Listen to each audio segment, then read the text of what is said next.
सातारा जिल्हा शल्यचिकित्सक डॉक्टर युवराज करपे निलंबित. मृतदेह अदलाबदली प्रकरणाचा परिणाम. आरोग्य विभागाचा तातडीचा निर्णय. क्रांतिसिंह नाना पाटील जिल्हा शासकीय रुग्णालयातील गंभीर गैरप्रकारांच्या पार्श्वभूमीवर जिल्हा शल्यचिकित्सक डॉक्टर युवराज करपे यांना महाराष्ट्र शासनाच्या सार्वजनिक आरोग्य विभागाने तात्काळ निलंबित केले आहे.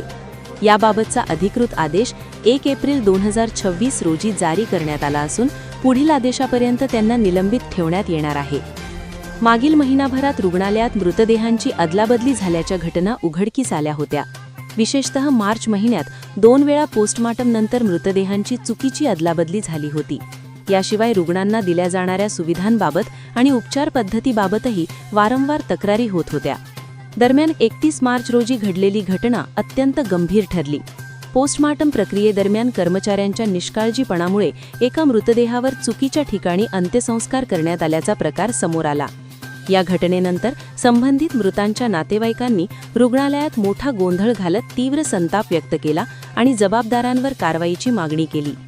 रुग्णालयातील काही कर्मचाऱ्यांच्या निष्काळजीपणा आणि शिस्तभंगामुळे अशा घटना वारंवार घडत असल्याचा आरोप विविध संघटना व राजकीय पक्षांकडून करण्यात आला होता. मात्र प्रशासनाकडून अपेक्षित सुधारणा न झाल्याने परिस्थिती चिघळत गेली. या पार्श्वभूमीवर आरोग्य विभागाने कठोर भूमिका घेत डॉक्टर करपे यांना निलंबित केले आहे. शासन आदेशानुसार निलंबन कालावधीत त्यांना कोल्हापूर येथील उपायुक्त आरोग्य सेवा कार्यालयात हजर राहावे लागणार आहे. दरम्यान संबंधित पोस्टमार्टम कर्मचाऱ्यांनाही निलंबित करण्यात आले असून त्यांच्या विरोधात सातारा शहर पोलीस ठाण्यात गुन्हा दाखल करण्यात आला आहे.